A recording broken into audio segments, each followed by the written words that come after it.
Olá pessoal, nós vamos falar então, começando criando um esquema elétrico, né? Essa questão do esquema elétrico é um primeiro documento que surge quando nós vamos fazer um projeto de uma placa, né?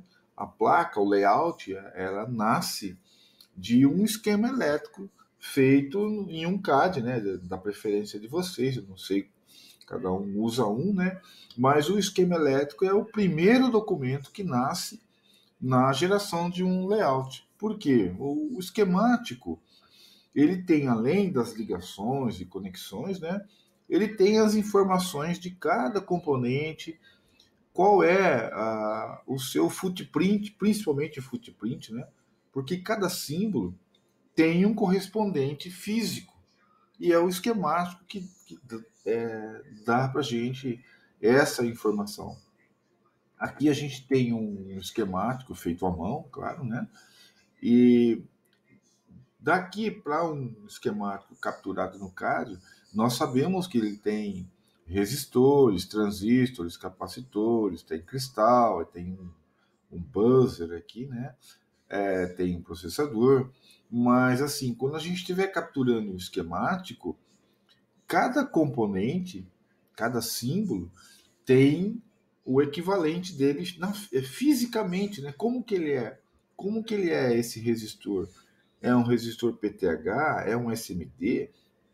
Qual é a potência desse resistor, né? O mesmo vale para transistor, né? Quem é esse transistor? Qual é o encapsulamento dele, né? Qual é a potência? O capacitor, mesma coisa. Então, cada componente você tem que ir na biblioteca, buscar o símbolo adequado, correto para ele, e ir adicionando no seu esquemático e fazendo as conexões, né? Então, esse é o jeito correto.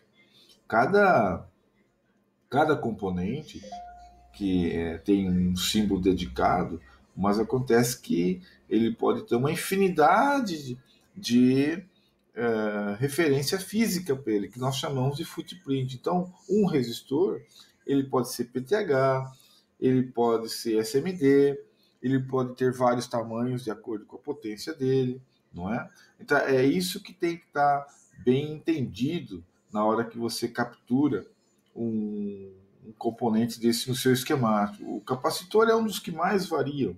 Você tem um símbolo de capacitor, mas cada capacitor ele pode ser SMD, como esse aqui, ou pode ser PTH, que é esse aqui, não é? Ele pode ser de tântalo, ele pode ser um outro tipo de radial, como eu mostro aqui nessas imagens, pode ser axial, que não tem uma imagem aqui, pode ser SMD, muda os diâmetros, muda a altura.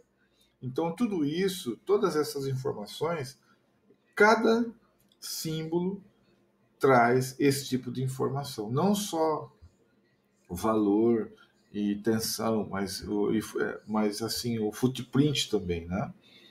Vamos ver aqui o transistor. O transistor também. Ele tem uma série de componentes, não só PNP ou NPN, mas o transistor pode ser qualquer um desses aqui, né? Um encapsulamento TO92, um SOT 39, se eu não me engano, TO39, TO220 e aqui um SOT 23 ou um DPEC. Então pode ser qualquer um desses aqui, pode ser fisicamente um transistor. Então, essa informação, né, quando a gente pega um componente na biblioteca para fazer um esquema elétrico, o componente já carrega com ele uma série de informações. Por exemplo, aqui esse capacitor C46, ele é de 10 micro 25 volts. Fisicamente, ele pode ser um SMD com um diâmetro de 4, 5, 6 milímetros, ele tem uma altura definida, ele tem um espaçamento entre os pinos, dependendo da tensão dele, ele pode ser um PTH, enfim. Essa escolha é feita na hora que você busca o componente na biblioteca, tá bom? E essas informações são primordiais para você fazer um esquemático adequado para você poder gerar um PCB confiável. Não é? Então não é só a questão de fazer um esquemático e pegando qualquer componente da sua biblioteca e montando o seu esquema. Não é bem assim, você tem que ter uma certa coerência nas informações aí, tá? Uma outra coisa é assim, esses atributos, eu falo bastante de atributos, mas o atributo que deve ter no seu componente símbolo é o footprint, valor, potência, tolerância, tensão, part number de fabricante, ou part number de fornecedor.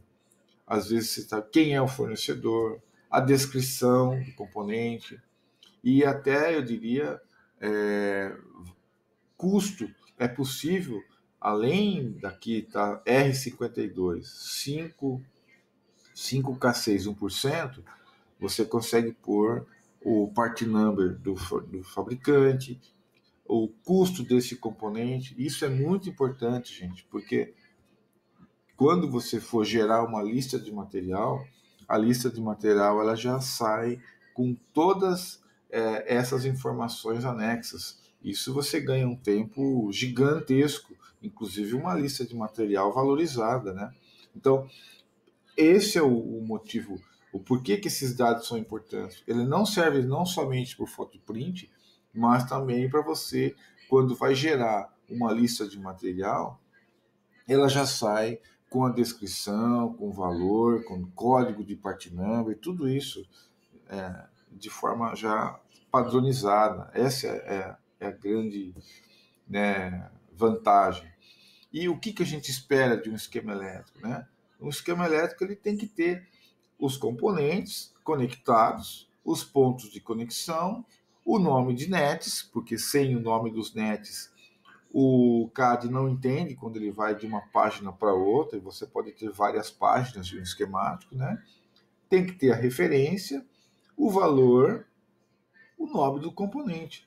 Então, esses dados são o mínimo que a gente espera ter no esquemático, é algo desse tipo. Claro que a legenda também, eu não mostro aqui, mas a legenda da informação, o nome do projeto, do engenheiro projetista, data, revisão, folha, tudo isso são informações importantes que tem que ter no esquemático. Então, de novo, o esquemático ele tem que ter os símbolos tem que trazer nele os atributos, além de valores, os atributos de part number, de custo, de footprint, principalmente, para você poder gerar o seu layout de acordo com o que você está imaginando no seu projeto, ok? Se você não tiver uma biblioteca já com todos esses valores anexados, você pode, alguns CADs permitem você ir atribuindo essas considerações, adicionando esses footprints, esses atributos, diretamente no seu esquemático. Né? Então você tem um esquemático genérico, e aí um por um, componente por componente, você pode adicionar valores, adicionar atributos, mas isso é um processo manual que eu não recomendo. Eu prefiro que vocês tenham uma biblioteca com todas essas informações dos componentes já gravados dele. Então você tem uma biblioteca grande, extensa, eu sei, mas você tem plena confiança na escolha do componente. Você escolhe um componente de 10 microfarad, de 25 volts, part number, né, gravado já numa descrição e com um footprint adequado. Então, esse é o jeito correto de se capturar um esquema elétrico, ok? Abraço, então.